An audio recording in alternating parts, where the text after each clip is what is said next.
Halo teman-teman semua, perkenalkan nama saya Muhammad Adrian Lubis dengan NIM 2022-11001. Pada video kali ini saya akan membahas tentang sosok technopreneur yang telah menginspirasi dunia. Ini adalah tugas video mata kuliah Technopreneurship dengan dosen pengampu Bapak Bayu Aji Sudibyo SDMBA. Sebelum itu saya akan mengulas sedikit apa yang dimaksud dengan technopreneur. Technopreneur adalah seseorang yang menggabungkan kemampuan teknologi dengan jiwa wirausaha untuk menciptakan suatu inovasi baru. Biasanya, sosok ini berani mengambil resiko, punya visi yang besar, dan tentu dapat menghasilkan produk atau layanan yang berdampak luas bagi masyarakat. Dalam video kali ini saya akan memperkenalkan salah satu contoh ya sosok technopreneur yang memulai karirnya dari ide yang sederhana, berani meninggalkan zona nyaman, dan akhirnya dapat membangun suatu perusahaan dengan teknologi yang berdampak dan dikenal di seluruh penjuru dunia. Langsung saja,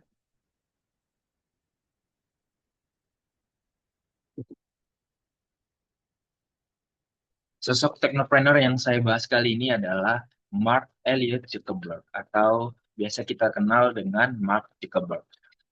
Mark Zuckerberg lahir di New York pada 14 Mei 1984. Sejak kecil, beliau sudah menunjukkan bakat yang cukup luar biasa di bidang teknologi, yaitu pada usia 12 tahun, beliau sudah mampu membuat satu program dan game yang sederhana. Namun, sesuatu hal tersebutlah yang cukup jarang ditemukan pada anak seusianya. Inilah yang menunjukkan ketertarikannya terhadap dunia komputer yang cukup besar sejak dini. Beliau pernah menjadi mahasiswa Harvard University, namun saat kuliah di Harvard, Mark semakin mendalami dunia teknologi tentunya. Namun, di tengah perkuliahannya, ia menemukan satu ide besar untuk dapat menghubungkan orang-orang secara online. Dengan keberaniannya, ia memutuskan keluar dari Harvard demi fokus pada idenya dan mewujudkan mimpi-mimpinya. Ini adalah suatu hal yang dapat dikatakan langkah cukup beresiko besar, tapi menjadi titik balik kesuksesannya hingga saat ini. Pada usia 19 tahun, Mark resmi mendirikan satu platform yang dinamakan dengan Facebook, ya, platform yang awalnya hanya digunakan untuk mahasiswa Harvard, namun berkembang pesat menjadi media sosial terbesar di dunia. Visi Mark sangat jelas, yaitu menghubungkan orang di seluruh dunia melalui teknologi. Kini Mark Zuckerberg menjadi sebagai CEO Meta, ya, suatu perusahaan induk yang menaungi berbagai media sosial, salah satunya Facebook, ada Instagram, WhatsApp, dan Oculus, ya. Dengan Meta, ia juga bisa memfokuskan pada media sosial, tidak hanya fokus pada media sosial, ya, tetapi juga membangun masa depan interaksi digital melalui teknologi virtual reality dan metaverse. Oke, next.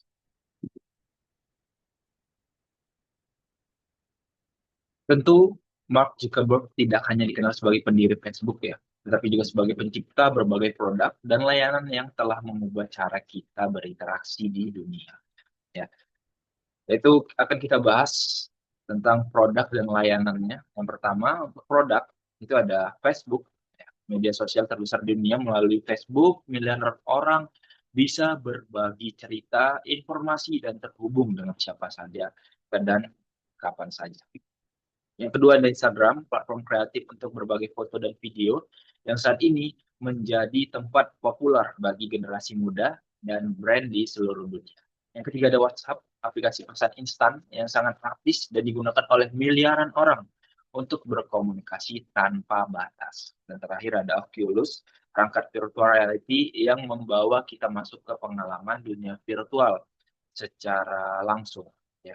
Ini menunjukkan bagaimana Mark memikirkan masa depan teknologi. Sementara itu, di bagian layanan, itu ada Meta. Yang pertama, Metaverse, dunia virtual yang dirancang Meta agar orang bisa bekerja, belajar, dan bermain. Tentu juga bisa berinteraksi secara lebih eh, intensif, seolah tanpa batas ruang. Ya. Yang kedua, ada integrasi antar aplikasi, yaitu upaya Mark untuk menghubungkan Facebook, Instagram, dan WhatsApp agar pengguna dapat berpindah platform dengan mudah dalam satu ekosistem. Dan yang ketiga, ada pengembangan teknologi baru, yang dimana di sini ada suatu layanan yang cukup inovatif terus diciptakan untuk mendukung interaksi digital masa depan. Ya, inilah yang membuat Mark Zuckerberg bukan hanya sekedar pendiri Facebook, tetapi seorang visioner yang membentuk cara kita berinteraksi dengan teknologi. Oke, sekarang kita sampai pada bagian paling penting, yaitu ada 3 kunci sukses ala Mark Zuckerberg yang bisa menginspirasi langkah kita ke depan. Yaitu yang pertama adalah berani. Berani dalam hal ini adalah mengambil risiko untuk mimpi yang cukup besar. Mark Zuckerberg memutuskan meninggalkan Harvard, kampus yang jadi impian banyak orang saat ini. Itu adalah keputusan yang cukup beresiko, tapi justru inilah titik awal yang lahirnya suatu media sosial platform yang terbesar, salah satu terbesar di dunia, yaitu Facebook. Dari sini kita belajar bahwa kadang kita harus berani keluar dari zona nyaman kita sendiri jika ingin mewujudkan sesuatu yang lebih besar. Yang kedua ada inovasi besar, ya, inovatif atau inovasi besar yang lahir dari ide sederhana oleh Mark Zuckerberg, yang dimana Facebook awalnya hanya proyek kecil untuk menghubungkan teman-temannya di kampus, namun karena tekun, konsisten, dan terus dikembangkan, ide kecil ini berubah menjadi platform media sosial terbesar dan tentunya terbesar di dunia. Pelajaran buat kita, jangan remehkan satu ide yang mungkin kita pandang kecil saat ini, karena kalau dikerjakan dalam uh, konsisten dan serius bisa berdampak besar. Yang ketiga itu adalah beradaptasi.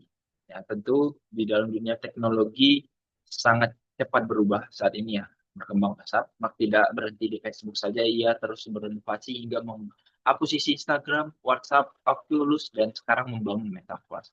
Ini mengajarkan kita bahwa kemampuan belajar dan beradaptasi itu adalah kunci untuk bertahan dan berkembang di era yang dinamis saat ini. 3 kunci inilah yang bisa jadi panduan kita, berani bermimpi besar, serius mengembangkan ide, dan terus belajar dan siap menghadapi perubahan di masa depan. Ya, mungkin itu saja yang bisa saya sampaikan mengenai salah satu tokoh teknopreneur. Lebih kurangnya saya mohon maaf. Terima kasih dan sampai jumpa.